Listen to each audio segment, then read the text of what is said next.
So explain mo. Chair caning. Spell chair caning. Well, chair is spelled as chair, and then caning is C-A-L-I-N-G. Yes. I thank you.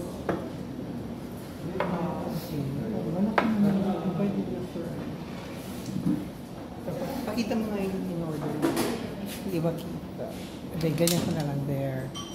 So we ordered Del Limondo BLT.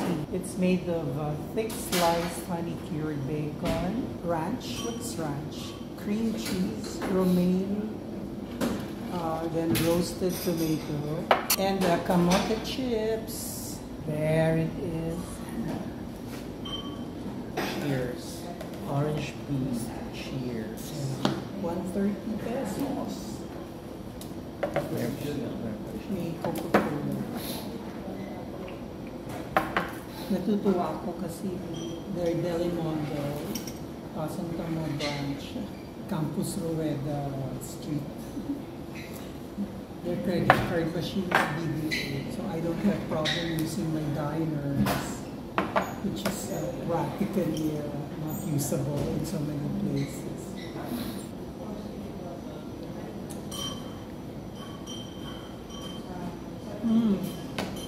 Namet.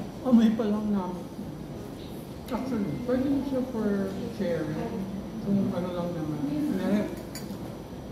You wanna try their cake? You wanna try it?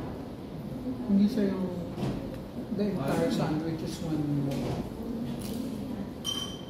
Ham, oh.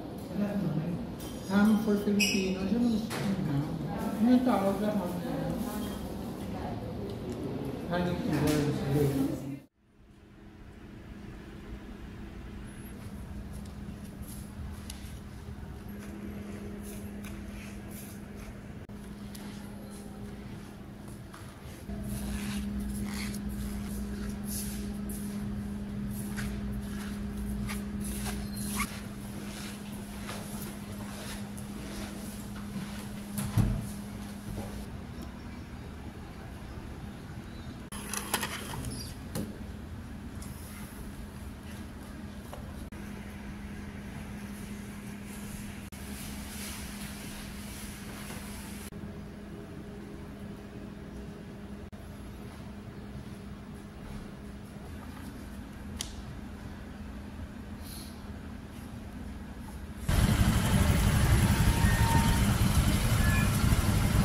Hello! Yeah. We're in Pasultan. Pitamo. Another day of going to the museum. I hope my vlogs don't turn out to be museum visits. Baka mabore na ang mga 13 loyal viewers. We went to Finale dito sa La Fuerza, and we visited this big art piece of a quilt. Sino nga gumawa niya? Negrense artist. Yeah, from Oriental. From Dumaguete. Born 1976. I'll just put in the description his full name. It's escaping me right at this moment. But it's a big thingamajig. It's ano ba? Is it the product of his is it for the LGBTQA month because it's June, or maybe ano lang, it's a coincidence na the exhibit is held this June. Sure it's not. Panoorin nyo na lang yung mga B-roll. We spent quite a while there. Na paglabas tuloy namin, the Finale gallery were recommending other galleries. Kasi we were really appreciating it. You know, inisa-isa namin yung mga nakasulat dun sa quilt. Tapos, that La Fuerza pala, it's not our first time. Kasi yung friend ng friend ni TTT had an exhibit there, si Cirilo. But Cirilo Dominique. Shout out. Pero La Fuerza 1, ito naman, doon kami sa La Fuerza 2. It turns out, La Fuerza is it's a compound of warehouses of, ang nagha-house na sa warehouse ng gallery. So, very existing. Meron ako isang nakita, hindi ko na na-video, sa J something. Yung binibentahan siya 40,000 for Odyssey. Odyssey ba yun? Odyssey yung exhibit. Pero yung gallery house, J something. Pasok tayo sa compound kung saan may PNB at saka Hungry Homies. Are we hungry? Nor Ito na lang sa Philo. Flow. Pero that's bar. Flow.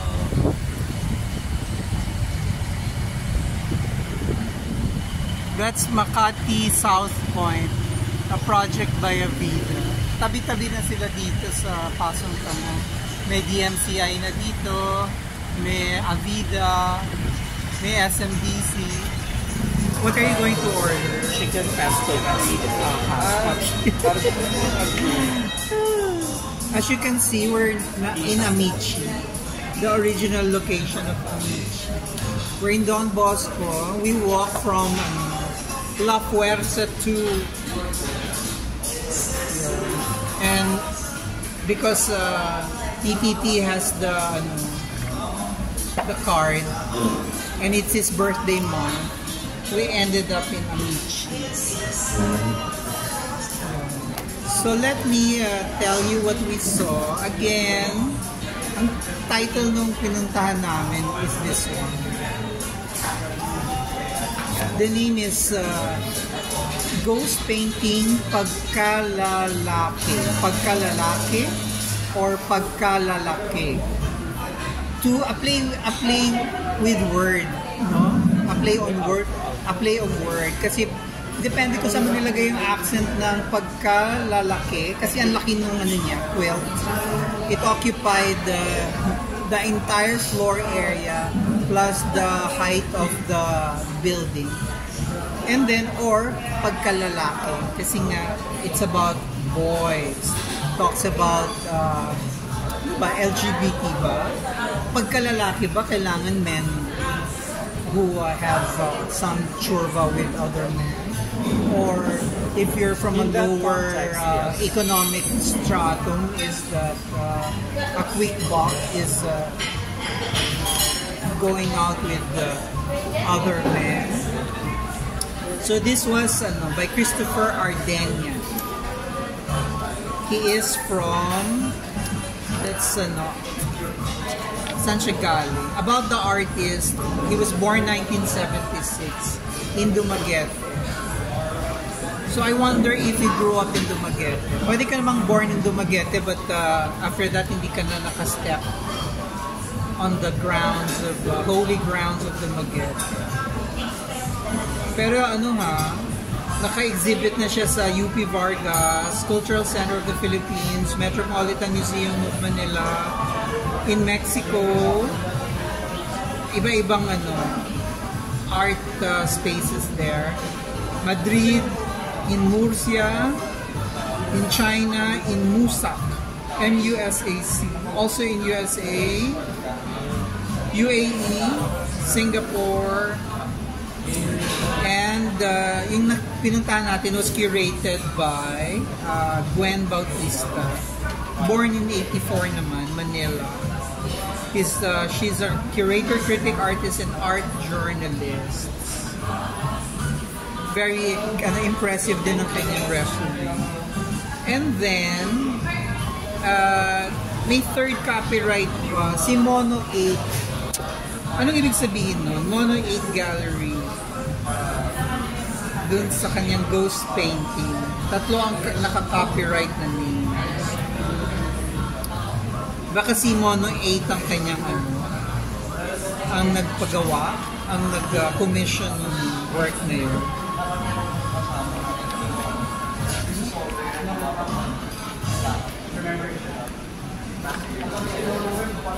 Nag-order na tayo.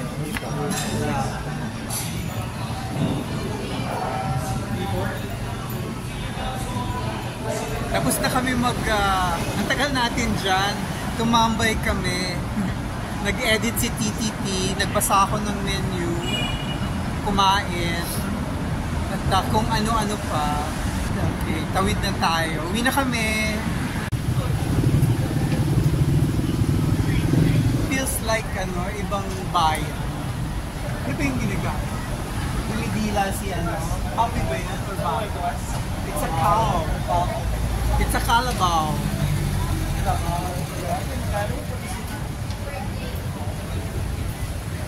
Makati Central Square. Iba ba yan? Oh my God. Ang tagal ko nang hindi nagpupunta sa side ng Makati na to. Well, sa gabi. I've not realized it has changed so much. Let's enter Little Tokyo. Although bago lang tayong kain, osyoso lang tayo. Oh, Tokyo.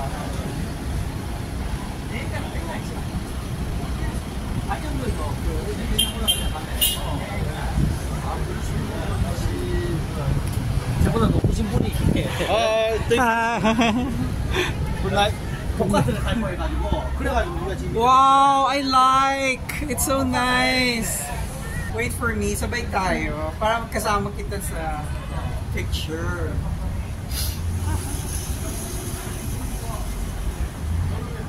Little Tokyo.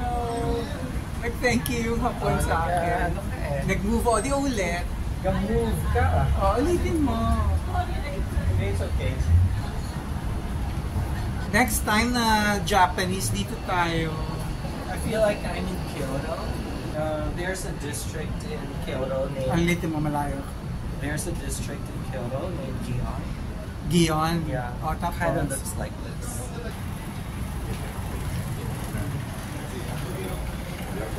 Natutuwa ako sa mga lanterns. Ano sasabihin mo? But this is Little Tokyo, so maybe it's Asakusa. Okay. Ang cute ng artwork. This is Koi. koi, pero black na koi. Baka yan siya? Tilapia. Pag ang koi ba black, tilapia. Palabas na tayo. Kasi itong road nila na daanan, hindi naman road talaga. It's really there's an alleyway from that side of their property papunta dito sa kabila. Pabalik ng Pasong Tamo extension. Just Pasong Tamo. Gusto kong bumalik dito ng gabi para may ganyang lighting.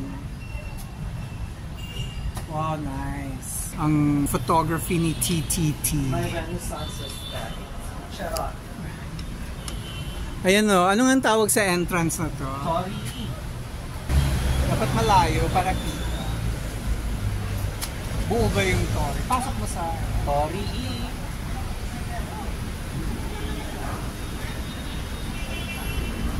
yarn.